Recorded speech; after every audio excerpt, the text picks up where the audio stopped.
Welcome to Researchers Zukan. My name is Etsuko Osada. Today we have Will Taylor, who comes from London. Nice to meet you, Will. Nice to meet you too. He married a Japanese girl, and he has lived in Japan for a long time, more than 6 years. He can spend a happy days for many years, but surprisingly, you don't speak Japanese. The person who stay in a foreign country and still can spend a happy days. The reason comes from your research topics. Will, would you tell us about your research? Yeah, sure. So I have a proposition that people who don't fit into the local society can be still successful in their lives.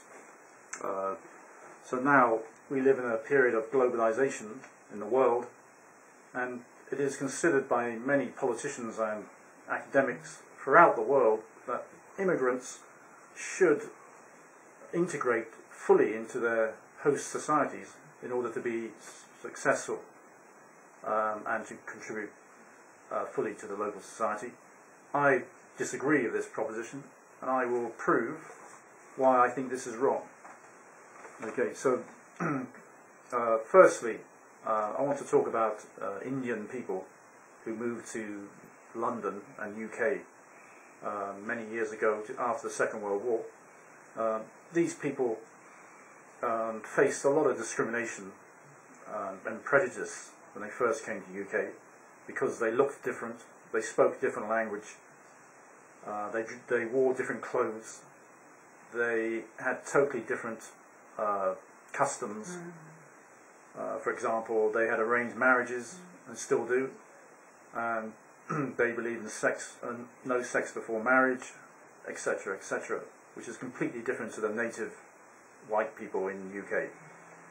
But despite all these differences, and despite all the prejudice against them, they are now, Indian people are now the most successful ethnic group in the UK.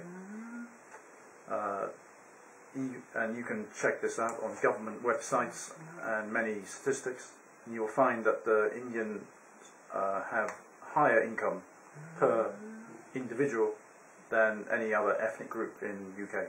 I hear that for the first time. Oh, really? Yes. Yeah. And the Indians have been very influential on UK culture, including food. So as you know, fish and chips is very famous in the UK. But the reality is Indian curry is more popular amongst native British people than fish and chips. So you see the big influence Indians have on British culture. Yeah. So Indians have been very successful despite being completely different to the native people. So that's one example. Another example I'd like to talk about is Billy Elliot. Billy Elliot is a famous musical in London and New York. And this musical is about a boy who became a ballet dancer in the north of England in the 1980s. This was a time of where the coal miners were going on strike, and many coal mines were being closed by the government. It was a fairly unpleasant time to be in the north of England. It was a macho culture, and boys who liked ballet were considered to be gay and not liked by the local community.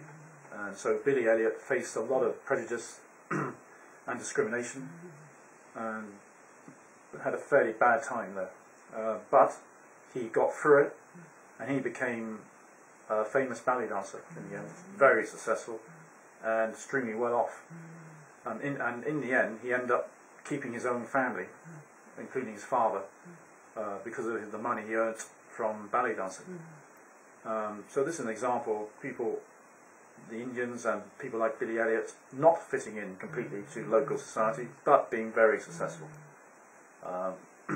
And in fact, talking about Billy Elliot, if he wasn't different, if he followed what his family did, like his father and his brother, he would have ended up unemployed, like the rest of the miners in the area. Oh, I see. Now, talking about myself, I live in Japan, as you know, and of course, I look different to local people. I speak differently. I have different customs. And like the Indians, and like Billy Elliot, I follow some of the customs, but I don't follow all. But like the Indians and Billy Elliot, I respect the local community very much. And I feel I have a positive contribution to make to the local community. And I'm very happy in Japan. What contribution do you have? Do you give to local people? Yeah. So because of my experiences in London there are many immigrants from different parts of the world. So I'm familiar with many cultures, not only my own culture. I'm a little familiar with these other cultures. So I enjoy telling Japanese people about these different cultures and my own culture. So I think it helps.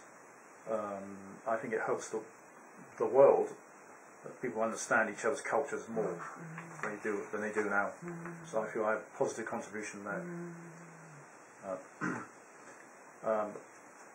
And also I feel Japanese people teach me a lot too.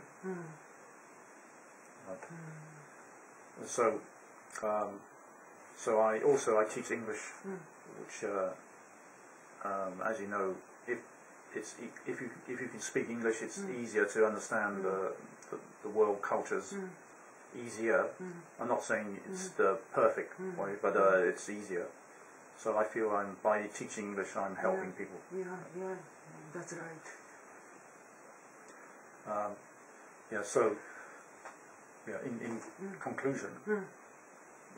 In conclusion, I feel that now we're living in a world of globalization. People are moving around different countries, different foreign countries, and I think it's important that everybody understands that there are different cultures and different customs, but the most important thing is respecting your local community.